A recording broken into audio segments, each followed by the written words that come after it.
Welcome back. I am so excited that you have joined me again in the Aligned Womb, Aligned You podcast.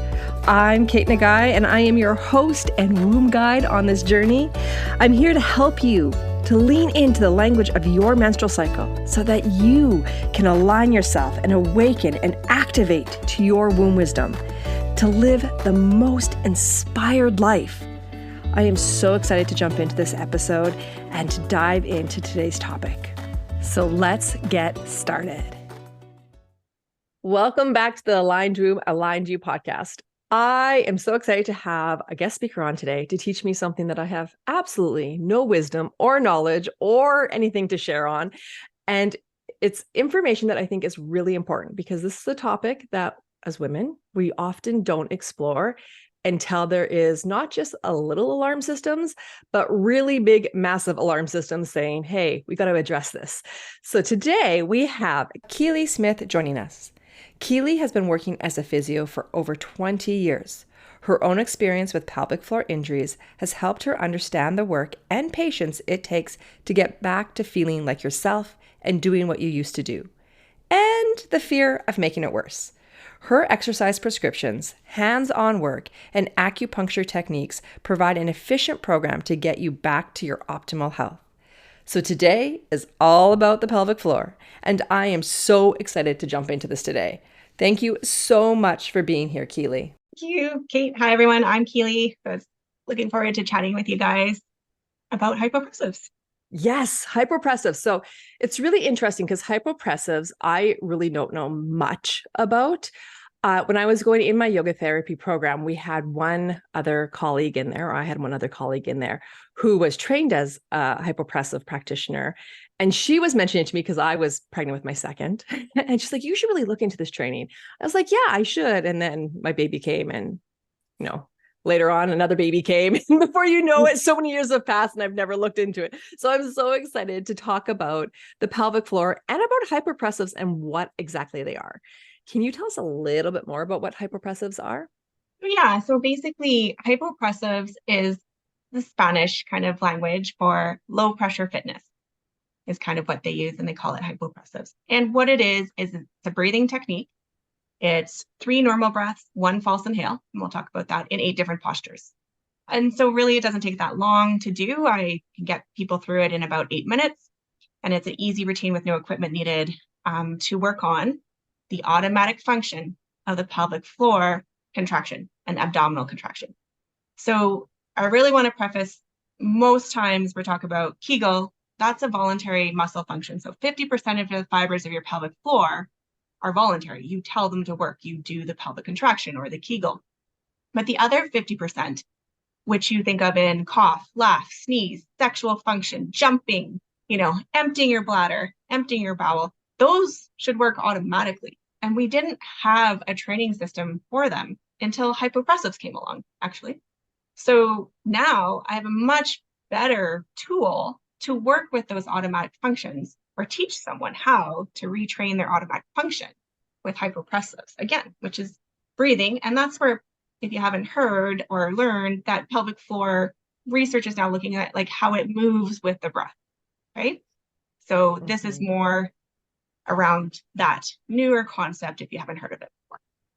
Yeah. And I was taught that just like how we have a breathing diaphragm, we have another diaphragm in our pelvis. And so they work in sync with one another. So when we breathe into our lungs and we're moving that diaphragm down to press onto our abdominal and organs down there, the other diaphragm in our pelvis is also pushing downwards. And so it's really interesting now that I'm cognitive of it, of like a lot of times in some practices are like pulling your pelvic floor when this, and it doesn't make sense because it doesn't feel right. And now I'm like, I know why it doesn't feel right. Yeah, you got it. And and I do want to preface, like, there's all different types of breathing that can help the pelvic floor. This is just one style. And you said you might not have heard of it, but if you have been in yoga, and some people have been in yoga and heard the term Uddiyana Bandha, which is the false inhale. So again, that false inhale, when they researched it, because they started doing it in Spain in 1998, is kind of where this research came from. By doing this false inhale, they stuck vaginal probes up women. They measured it decreases abdominal pressure. It causes the automatic contraction of the pelvic floor and abdomen. It causes organ contraction, which is really great when we think of how do we bring nutrition and movement and motility to our organs. And it also increases blood flow. So they use the Doppler ultrasound to show how it increases blood flow. So you can see this can impact a lot of things in the pelvic floor. Again, that Kegels may or may not be able to. Mm-hmm. And can you go a little bit more into what the false exhalation might look like or feel like in the body, or what exactly it is? Yeah. So sometimes when it's seen on video, so if you start Googling hypopressives, you'll see that it looks like someone's belly comes up and in very deeply. If you're doing a proper false inhale, which is basically an inhale, an exhale, hold your breath, mouth is closed, make sure no air comes in, pretend to take a breath in. So you pretend to breathe in, but no air has actually come in. That's a false inhale. Sometimes people, instead of using their rib cage to pretend to take a breath in, they pull in their belly. That's, again, overriding the natural reflex that should happen with the rib cage movement. Some people do the false inhale on the breath in instead of the breath out. So they try to breathe in, hold, and open again.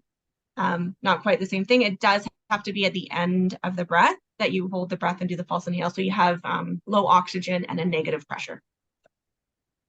I don't know. Makes sense. Makes it's sense. sometimes a visual thing, but hopefully people can try that at home. As you're talking, I'm trying to play with my belly as I'm doing it. I can totally visualize it and feel it. So I know exactly what you're talking about. Yeah. And if someone's wondering if it's happening, they can look in the mirror and they'll see almost an indrawing of the skin in their collarbone or a little lift under their rib cage.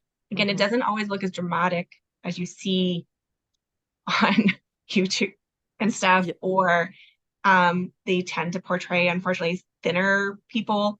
And so it looks a lot different on someone who has lower body fat than someone who doesn't. So then the misconception is I have to work harder to get it, or that's not enough for it to be useful. But I have to preface that it is. So hypopressives and the pelvic floor. Can we go a little bit deeper into the relationship between the two? So hyperpressives being this breathing action, but what is it actually doing to help with pelvic floor health?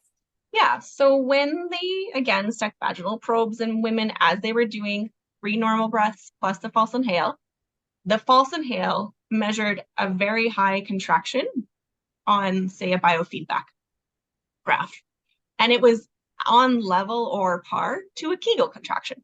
So they've measured the Kegel contraction on a biofeedback and then the false inhale causing a automatic muscular contraction on the same graph, and they are relatively similar.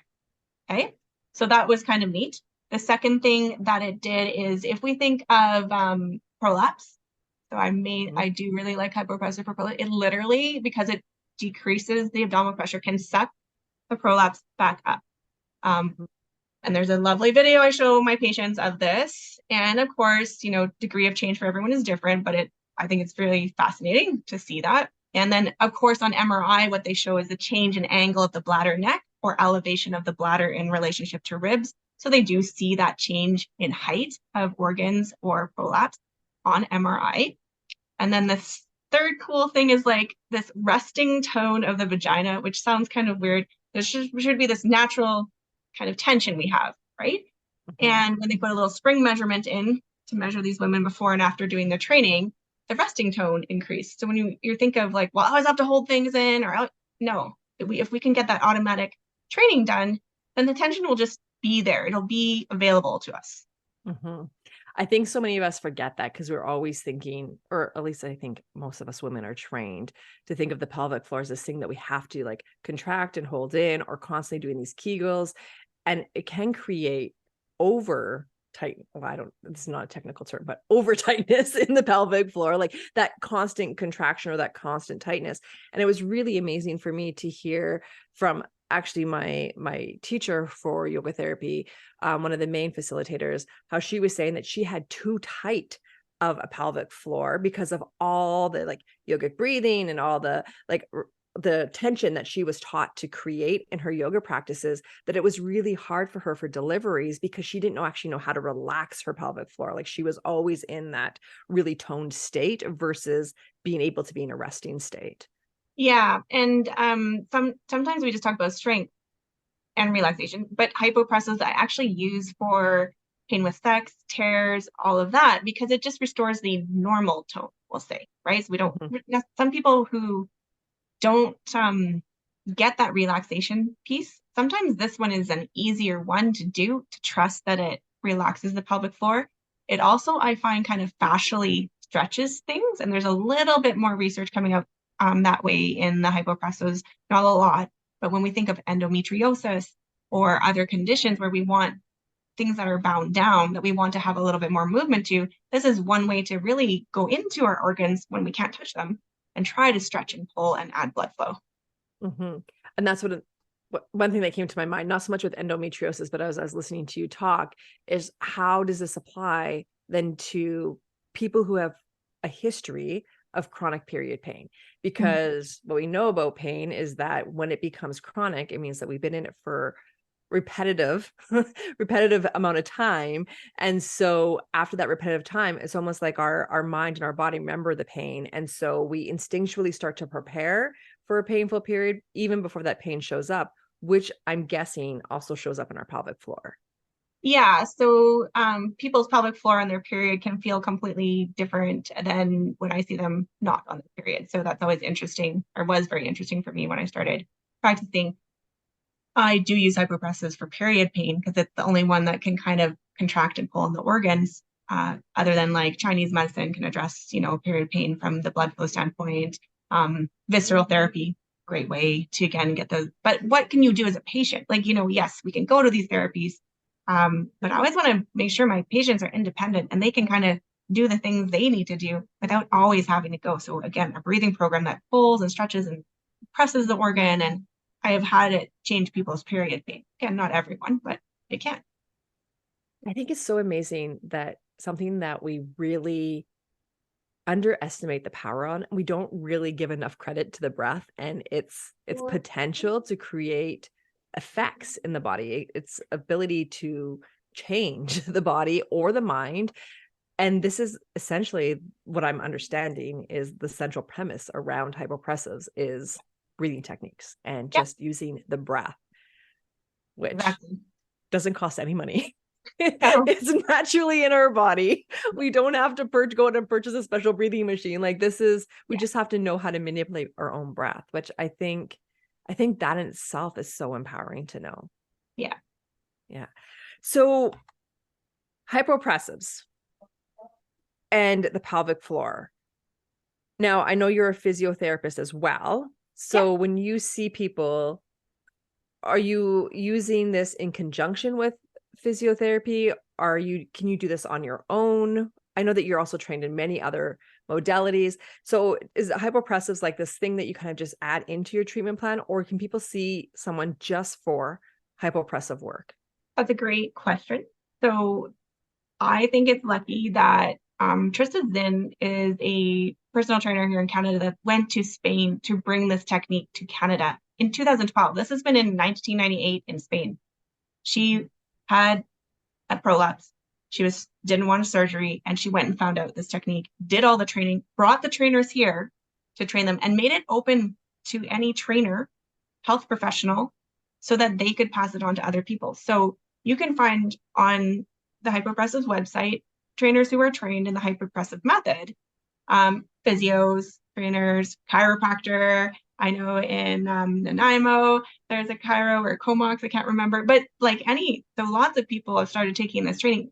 And I have to say, I've gotten the girls here to do the training, and they found actually half the course was normal people. So you, as a person, could go and take the course because they were frustrated because they couldn't find a trainer near them. So they're just like, well, I'm going to take this course. And it's great. It's not over the top. It's not like you get to learn about stuff. And if you don't understand stuff, there's people there to help you understand it. Right. So it was kind of interesting to her to see that half of the course was not just normal people with issues looking to help themselves. Yeah. What would you say is the top 5 things that you would use hypopressives to, I don't want to say the word treat, but to assist in the body's balance to come back into a healthy state? So you asked how I fit in my practice. I got to start here at EmpowerFit and I got to have control over what I did. And I want it to be a mandatory part for anyone who has a pelvic floor problem, that they learn it and they know about it, because it's the only technique we have to train the automatic function of the pelvic floor. So whether the person, like, some conditions will maybe do better with hypopressives than others, but this is the only one that treats the automatic function of the pelvic floor. So I'll teach it to someone and I'll say, you know what, you can incorporate this however you want, but I want you to know about it. I want you to learn about it. And then you have it as a tool if ever so needed. Okay. Right? Because maybe they're like, well, I don't connect with her right now, or my symptoms are better just by doing Kegels. Fine. I want you to know that there's another tool out here that if something didn't help or Kegels didn't help, this is the automatic training for it. Mm-hmm. Mm-hmm. So honestly, it's taught to everyone that comes in, unless they like really don't like it. But I mean, I teach a lot of things. I make it a smorgasbord for people and they can kind of choose and intuitively pick what works for them. But since starting here 2 years ago, it's been nice to be able to make it part of my practice, that everyone learns that it's part of what we do. Because breathing, like you said, is so important. And people's awareness of their breath, even just learning that, is important, because sometimes even just changing how they breathe and not doing the hypopressives will make a dramatic difference in their symptoms, which blows everyone's mind. One thing that you said that caught my attention was tearing during delivery, because I don't know what the percentage is, but I know that with all 3 of my births, I tore, and my middle child was only 3 pounds when she was born. So, and I know particularly with my son, like he came out with his elbow alongside his head. So he needed extra space. So he really did a lot of damage down there. But I know even with him, he was a home birth. And as much as that's what I wanted, I also didn't want to scare my 2 older children that birth was this crazy thing. So I know myself, and my midwife kept saying this, you got to relax. You just got to let it all out through your mouth. And I was like, I can't use my voice. Like I need to hold this all in. And so I know I created internal tension by trying not to make sound. And then he just made sure that he really came out with a bang with his elbow coming alongside. But that tearing was intense. And now reflecting, I wish I would have known that there was something like this that I could use as part of my recovery. Although my recovery was pretty good, I tried doing anything and everything that I could humanly think of to help that tearing. But this would have been something that was so easy. And the breath work, I would have never even thought of using my breath as part of my healing protocol for myself. Yeah, no, hypopressives is good. Like, say you had a tear. Yeah, there's like manual techniques that work, but sometimes with pelvic pain, like to even have your labia touched or your inner leg touched is too sensitive. And so, well, how do you do your manual work? How do you help that tear mobility? Well, that's when I use hypopressives, because it doesn't hurt, right? You can do the breath and you can get that internal stretch without someone having to touch you. So sometimes I use, like for tearing or for women that don't want internals, it's a really great technique where you don't have to have an internal. You can just be taught a breathing program and you can see what happens to your pelvic symptoms. Mm-hmm. Would you say that hypopressives is another thing to help assist with any kind of tailbone issues?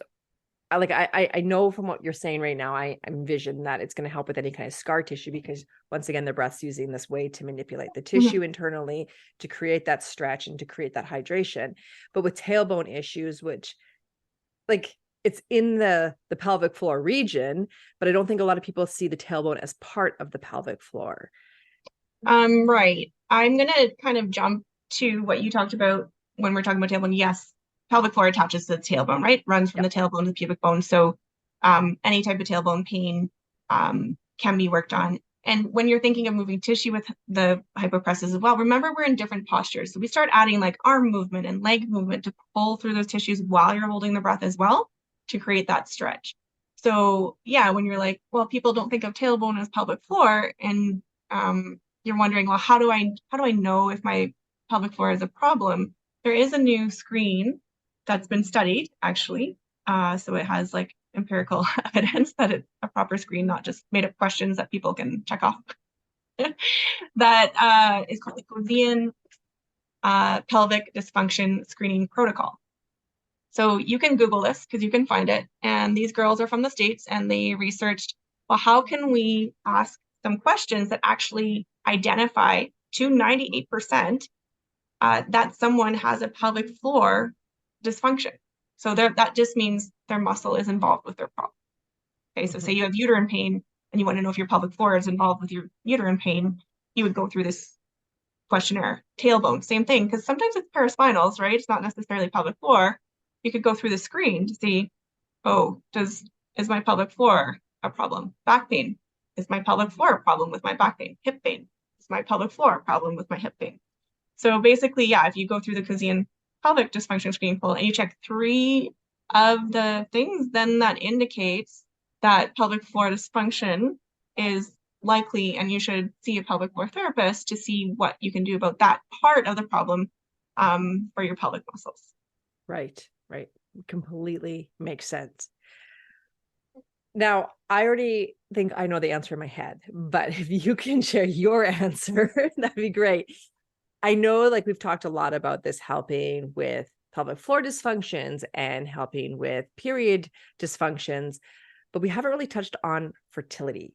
So how, in your words, I guess, or your experience, has hypopressors really made an impact when it comes to women that are struggling with fertility issues?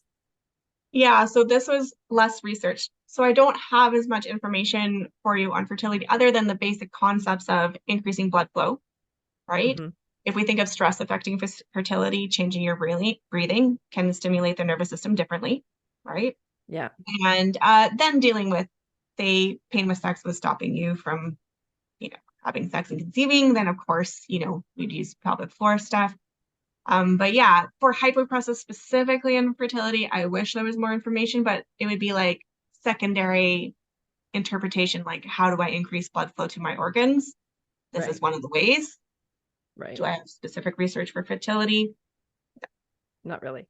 Well, and honestly, when it comes, at least the way I see it and the way I feel about it is that anything that's going on in that region, if it is not working harmoniously with our reproductive organs, it's impacting our reproductive organs, right? So if there's anything happening in the base of the pelvic floor or in the hips or the tailbone, if we're feeling stuff there, then obviously there's going to be an impact on those reproductive organs. And so it's getting everything to function and communicate with one another and to find its place. Like you talked a lot about prolapse, right? And I think sometimes women don't know this about the uterus being too far forward or being too far back, or how our organs really sit on top of one another, from the bladder to the anus, and how it all is like, it's really nicely compacted in there, and it fits like a perfect little, I always think of those little Ukrainian dolls, like one stacks on top, like that's how everything kind of fits nicely together in there. And so when something's out of whack, everything kind of goes a little disjointed in that Yeah, soft tissue area. yeah, you think of the ligaments that attach from the uterus to the obturator muscle, which is the pelvic floor. Of course, tension in the pelvic floor could pull on the uterus, which would then affect blood flow to the uterus and how the hormones are being produced and so on. So yeah, like secondarily, could I say hypopressives help fertility by changing tension, blood flow, and pressure? Yeah, but unfortunately, there's not any direct research at this time. Yeah. Now, I'm going to draw a little bit of what I know a little bit of you in here, which isn't necessarily about hypopressives, but I think this is fascinating. So you were first trained as a physiotherapist, and then was it a pelvic floor? Like, did you go right into pelvic floor, or were you just start off and just, okay. And then you went to specialize in pelvic floor? Yes. And then you also have, so you have the hypopressives, but you also are a practitioner in one of the techniques that I always ask women to seek out and follow. And when I was researching, trying to find people in Edmonton that were teaching this, I was surprised to find you, a physiotherapist, that you were trained in Mayan abdominal massage therapy. Yeah. And so I think it's, when you're talking about hyperpressives, and when I think about my experience receiving Mayan abdominal massage, I think they beautifully go well together. Like, I feel like they are really like sister techniques in some ways. Can you talk a little bit about the relationship between those two practices? Yeah, I was super excited when the course was offered here in Alberta, and not just the one course, both, so we could do and complete both. And you're right, physios don't usually attend this. I was one of another physio from the US that came to learn this technique. So that was exciting to just have another brain thinking from a physio standpoint, and what we're experiencing on the course and talking about how it could help people was super great as well. So yeah, it's definitely, do they overlap? I liked mind massage because it was another home technique that patients could do to themselves. And maybe say someone doesn't connect with the hypopressive breathing and they just want to be given some soothing, like self-care techniques that help improve blood flow and tension to the organs in the pelvic floor. A mind and body massage is such a lovely, lovely technique. And again, same time frame, it doesn't take too long to do. It's really beautiful. Yeah, so that one, I don't know if it stimulates the automatic contraction of the pelvic floor like hypopressive, but it certainly increases the blood flow. So, Well, which and is I like really important. what I think is nice is when I remember, and it's been years since I've received a treatment, like it was when I was trying to conceive my own daughter, is that like it was something that was a technique isolated to helping my pelvic floor, my uterus, that for my reproductive organs to thrive, right? Front and back body. So it was like this tool that was very isolated in it and was manipulating those tissues. But now when I think about the fact that if I would have had that experience and be able to do it, but then also having a breathing technique that I could take home and also layer that on as extra work, like I just think that that is such, like I said, they almost like your sisters. They're not identical, but they can really support one another and are just these Definitely. Yeah. simple tools to layer into the Yeah. experience of healing. Yeah. Super supportive, like another way, like you said, to access your body and treat it. And very interesting because when you do the back treatment, you're stimulating the sacral nerve roots, which from Chinese medicine or treatments, research that I've done around that, those sacral nerve roots, there's a research study stimulating the sacral nerve roots with electric stim that helps basically any pelvic problem. So now you have a nice massage technique that most people don't get their tailbone massaged or, the nerves stimulated or worked on in a way to like facilitate that stimulation. So that's really great. That's what I loved about the Mayan massage. It's not just the front technique, because I have lots of people that need the abdomen released to help their pelvic tension. But just that back technique, giving another piece to people who maybe don't like needles, right? Who maybe are just exhausted and they just need someone to, help support their body as they go into the next phase when they can become active in their treatment. So, yeah. One thing I'm really loving about this conversation is, and we talked a little about this before we hopped on and started recording, was just that I think so many women that I know of, and I do see this changing, which is a beautiful thing, but there's been this space where a lot of women just know that they have dysfunction down there, that whether it is birth trauma, whether it is fertility trauma, whether it is just painful, irregular, whatever kind of cycles. But we as women, we go in with these symptoms and we're hoping to get information to help us find a resolution to our issues. And often we're told that there's really nothing, right? Like that's like, it's unknown. It's this world of like mystery. We don't have any idea how we can help you. And not all the time, but we are seeing that a lot of women are referred to like surgeries or birth control or just left on their own to go on some kind of medication, whether that's be Advil or whatever, just to be able to survive. And what I'm reflecting on from this conversation, whether it be hypopressives, whether it be pelvic floor physiotherapy, whether it be Mayan abdominal massage, is that there's now this awareness for women that there are these tools that don't have to leave you in this state of unknown or brokenness, right? Like we have these tools that we can't guarantee that they're going to make a change, but at least it's a tool for you to start to use on your own in your home that is simple, that we can start to play with. Doesn't cost money. Yeah, that doesn't cost that much money. And a lot, like with the beautiful thing, and I love this, is that you layer all this into your treatments, is that like a lot of us do have coverage for physiotherapy, right? So we can learn these tools and we can, well, at least if you're in Canada, I shouldn't say that for anyone that's listening other places in the world, but it's really beautiful that we're starting to see that, no, you know what, you don't.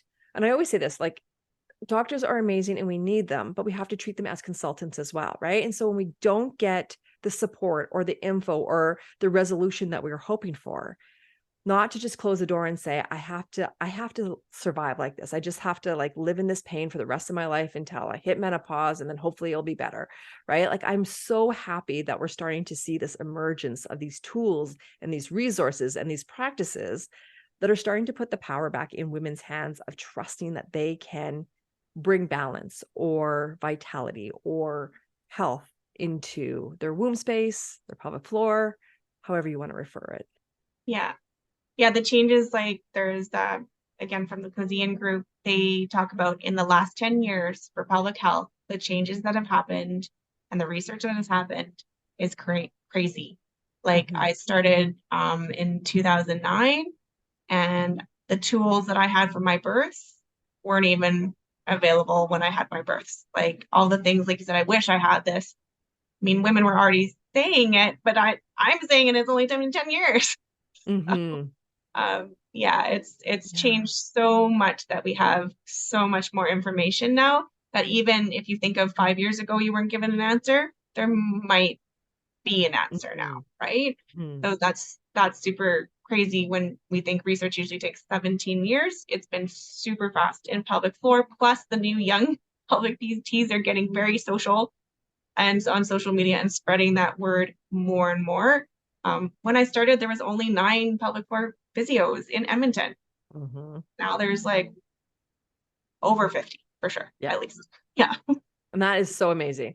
I love this new generation of women that are coming into their power here, because like I'm in my 40s and now witnessing and having friends who have teenage daughters and seeing their teenage daughters are like, I'm not accepting this. Like, I'm looking for answers. Like, there is like this new empowerment that I'm just loving about seeing women going, no, I'm not accepting this for my health for the rest of my life. Like, there's got to be better options. Give me some options and let me explore. So it's beautiful to see the shift that's happening in the world right now. So good.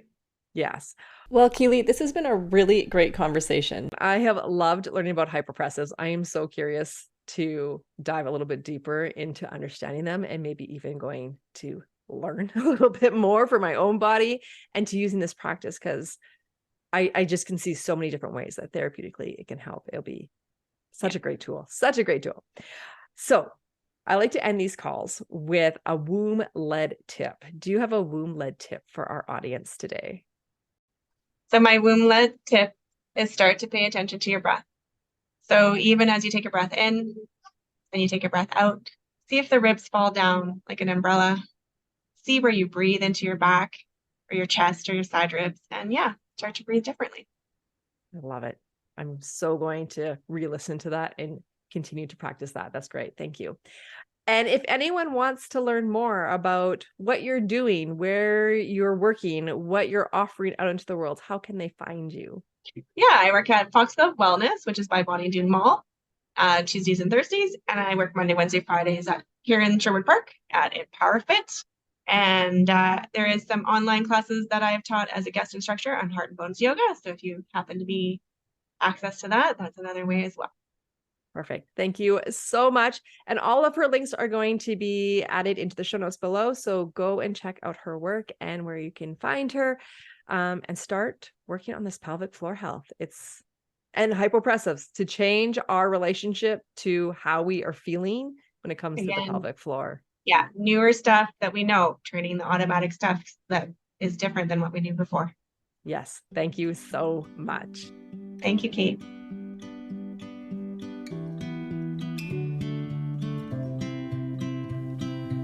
Are you excited about aligning to your cycle? If so, make sure that you subscribe to this podcast and like the episode if it really resonated with you. Until next time, remember, womb wisdom equals connection to self, which ultimately equals inspired.